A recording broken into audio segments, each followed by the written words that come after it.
오늘 함께 묵상할 말씀은 사무엘상 2장 1절부터 10절입니다. 고난이나 고통 아니면 여러 가지 복잡한 문제들로 인해서 시름 중에 하나님께 기도와 응답을 받고 감사와 기쁨의 기도를 또는 찬양을 들으신 적이 있으신지요? 아니면 지금 간절히 하나님의 응답하심, 구원하심을 간구하는 기도를 들으시고 있는 중이신지요? 우리는 모두 인생 가운데 어려움을 겪기도 하고 남들에게는 말할 수 없는 고민 가운데 마음이 조금씩 타들어가고 있는 때가 있습니다. 저도 이로부터 예외일 수는 없습니다.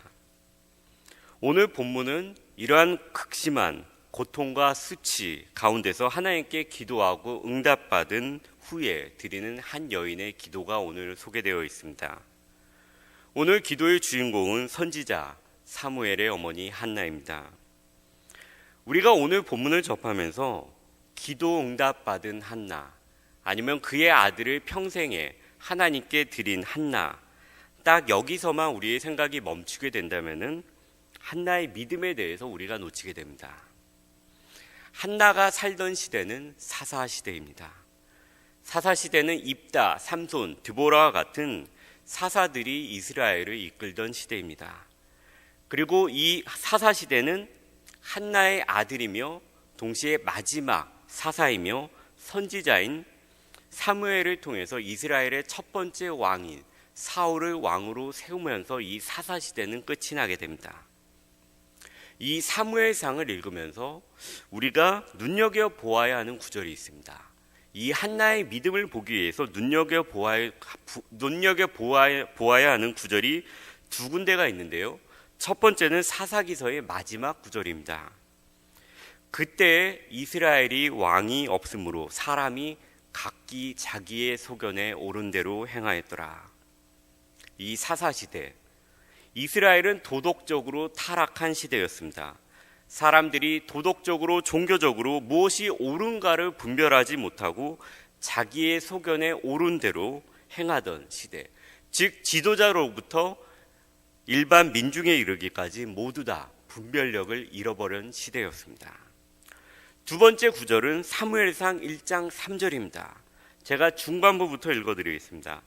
엘리의 두 아들 홈리와 비느하스가 여호와의 제사장으로 거기에 있었더라. 엘리 제사장의 두 아들 홈리와 비느하스, 이것은 내일 본문에 나오게 될 것입니다. 그러나 이 두 아들이 얼마나 타락하였는지는 우리는 잘 알고 있습니다.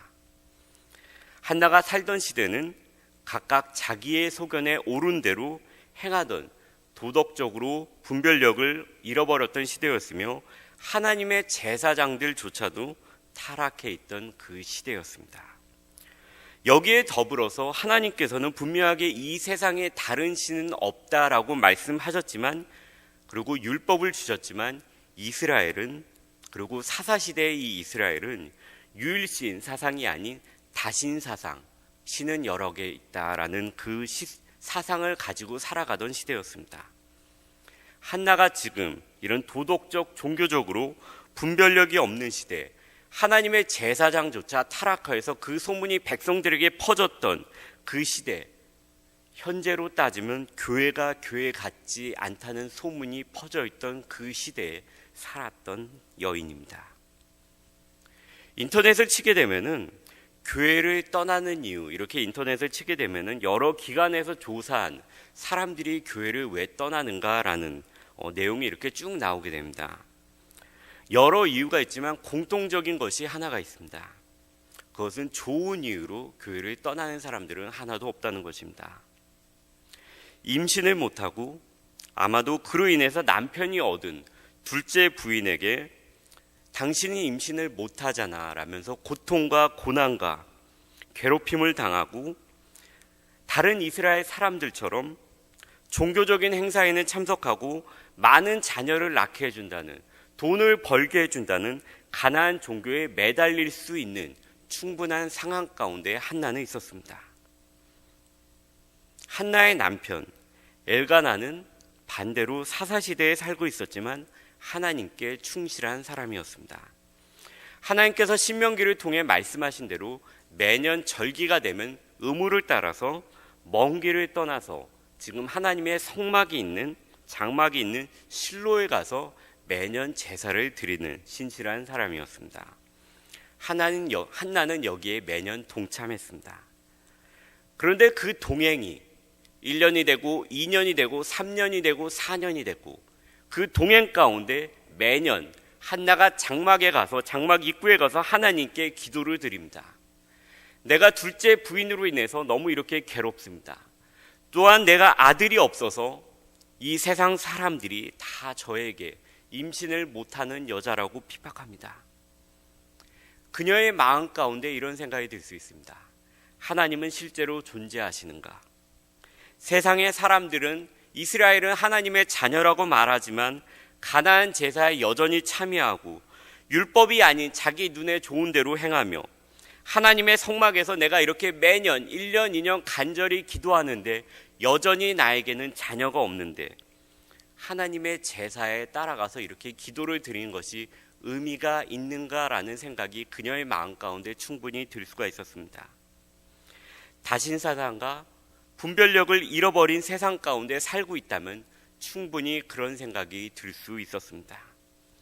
그러나 그녀는 매년 함께 가서 제사를 드리고 하나님께 기도합니다. 그리고 이제 하나님께 서원을 하게 됩니다. 아들을 주시면 나실인으로 하나님께 바치겠다고 서원을 합니다. 민수기 6장에 보게 되면 나실인은 평생 그가 그렇게 살아야 되는 것이 아니라 어느 정도 서원한 기간 내에서만 그렇게 나실인으로 살게 되고 그 기간이 끝나게 되면 나실인으로 자유롭게 됩니다. 물론 삼손의 경우는 예외입니다. 그러나 한나는 평생 나실인으로 그 아들을 하나님께 드리겠다고 서원을 했습니다. 요즘으로 따지면 타락하여서 힘을 잃은 종교, 제사장도 타락하고 사람들은 율법을 지키지 않고 하나님만을 섬기며 사는 것이 입에 풀칠하기도 쉽지 않은, 보장되지 않은 그 사사시대에 그녀는 아들을 나실인으로 하나님께 드리겠다고 서원을 한 것입니다. 요즘으로 비교를 하게 되면 기독교가 개독교라고 불리고 목사는 더 이상 존경받는 성직자가 아니고 한국 교회의 80%인 개척교회 목사들, 최저 생계 비용으로 근근히 살아가는 그런 사람들과 같이 자신의 아들 역시 그렇게 살아갈 확률이 충분히 더 큰데 자신의 아들을 그것을 위해서 드리겠다고 서원한 것과 비슷합니다. 한나의 믿음은 시대 가운데 흔들리지 않았습니다. 남들이 흔들릴 때 흔들리지 않았습니다. 남들이 많은 자녀를 낳는데 용하다는 가나안 종교에 휩쓸리지 않았습니다. 그리고 자녀를 출세시키기 위해 안정적인 직업을 주기 위해 서원한 것도 아니었습니다. 그리고 그녀는 하나님의 응답하심을 받은 후에 사랑하는 아이, 너무나도 눈에 밟히는, 너무나도 오랜 기간 만에 얻은 이 아이를 때가 되자 서원한 대로 하나님 앞에 데리고 옵니다. 젖을 뗀 후에 그리고 그를 데리고 올라갈세라고 나와 있는 것처럼 보면 아이가 상당히 어릴 때 젖을 뗀 후에 데리고 갔다고 어저께 본문은 말씀하고 있습니다. 그리고 도착해서 그녀는 이렇게 고백합니다. 이 아이를 위하여 내가 기도하였더니 내가 구하여 기도한 바를 여호와께서 내게 허락하신지라. 그러므로 나도 그를 여호와께 드리되 그의 평생을 여호와께 드리리다 하고 그가 거기서 여호와께 경배하였더라. 그리고 경배하면서 드린 기도가 바로 오늘 본문의 기도입니다. 한나는 너무 기뻐서 온갖 치장하는 각종 말로 하나님을 찬양한 것이 아니라 한나의 올바른 하나님에 대한 생각이, 믿음이 그대로 오늘 기도문 가운데 들어가 있습니다. 가나안의 다신사상이 혼합되어 있는 이때, 모든 사람들이 분별력을 잃어버린 이때 그녀가 어떻게 아이를 갖지 못하는 그 상황 가운데서도 하나님을 믿고 붙잡았는가를 오늘 본문의 기도문은 잘 보여주고 있습니다. 그는 2절에서 이렇게 고백합니다. 여호와와 같이 거룩하신 이가 없으며 이는 주밖에 다른 이가 없으며 우리 하나님 같은 반석도 없으심이니이다. 주밖에 다른 신은 없다고 그녀는 고백합니다. 그리고 그녀의 기도는 여기서 더 나아가서 힘 있는 자가 약한 자를 압제하고 부자는 가난한 자를 빼앗는 것이 당연하게 여겨지는 이때에, 즉 지금과 같이 중앙정부와 왕이 있어서, 대통령이 있어서 여러 가지 법으로부터 약자들을 보호하는 그런 때가 아닌 왕이 없는 지극히 타락한 사사시대의 문화 가운데 살고 있는 그녀가 어떻게 하나님을 믿고 오랜 시간 힘들고 지친 가운데서 기도를 하였는가, 그래서 응답 받았는가에 대한 그녀의 믿음을 잘 보여주고 있습니다. 그녀가 이렇게 계속해서 기도합니다. 심히 교만한 말을 다시 하지 말 것이며 오만한 말을 너희의 입에서 내지 말지어다. 여호와는 지식의 하나님이시라. 행동을 달아보시니라. 용사의 활은 꺾이고 넘어진 자는 힘을 얻고 여호와는 가난하게도 하시고 부하게도 하시며 낮추시기도 하시고 높이시기도 하시니라. 한나가 살았던 사사시대가 그러하듯이 우리가 사는 이 세상 역시, 그리고 우리의 자녀들이 살아가는 앞으로의 세상 역시, 세상은 우리를 가장 세련된 방법으로 유혹할 것입니다. 미혹할 것입니다.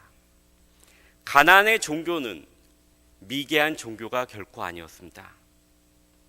발전된 농경 민족의 세련된 문화였습니다. 우리가 사는 시대 역시 철학과 문화 등으로 우리를 세련되게 유혹합니다. 우리의 자녀들이 앞으로 살아갈 시대 역시 철학과 문화가 우리의 자녀들을 세련되게 유혹할 것입니다. 매 시대에 이런 일은 있었고 앞으로의 시대에도 이런 일은 있을 것입니다. 우리는 흔들릴 수도 있고 또한 반대로 하나님을 강하게 붙잡을 수도 있습니다. 가르침을 받은 대로 그대로 거할 때 우리는 유혹되지 않을 것입니다. 아이를 갖지 못하는 슬픔이 오래 간다 할지라도, 우리의 인생 가운데 어려움이 있는 순간이 오래 간다 할지라도 가르침을 받은 그대로 거할 때 우리는 한나와 같이 미혹되지 않고 유혹되지 않고 믿음을 갖고 살아갈 수 있을 것입니다. 골로새서 2장은 우리에게 유혹되지 말라고 이렇게 당부합니다. 그 안에는 지혜와 지식의 모든 보화가 감추어져 있느니라. 내가 이것을 말함은 아무도 교묘한 말로 너희를 속이지 못하게 하려 함이니 누가 철학과 헛된 속임수로 너희를 사로잡을까 주의하라. 그러한 유혹이 있기 때문에, 또한 그런 유혹 가운데 우리가 빠질 수 있기 때문에 성경은 우리에게 유혹에 빠지지 말라고 우리에게 이야기하고 있습니다. 또한 오늘 한나의 기도는 단지 그녀가 하나님의 가지고 있는 생각을 말한 것일 뿐만이 아니라 나중에 이 세상에 심판하실 그 하나님이 이 세상을 어떻게 심판하실지를 또한 정확하게 이야기하고 있습니다. 삶에서 우리의 현실은 좋기도 하고 나쁘기도 합니다. 올라가기도 하고 내려가기도 합니다. 그러나 어떠한 때일지라도 한나와 같이 흔들리지 않으며 한나의 기도와 같이 나중에 다시 오실 하나님, 이 모든 세상을 심판하실 하나님, 잘못 높여진 것을 낮추시며 잘못 낮아진 것을 높이실 그 공의와 평화를 가져다 주실 것을 기억하면서 어려운 가운데 응답받은 한나와 같이 하나님을 계속해서 붙잡고 기도하며 살아감으로 인해서 이 세상 가운데 흔들리지 않는, 그래서 한나와 같은 올바른 신앙의 고백을 할 수 있는 저와 우리 모두가 되기를 소원합니다.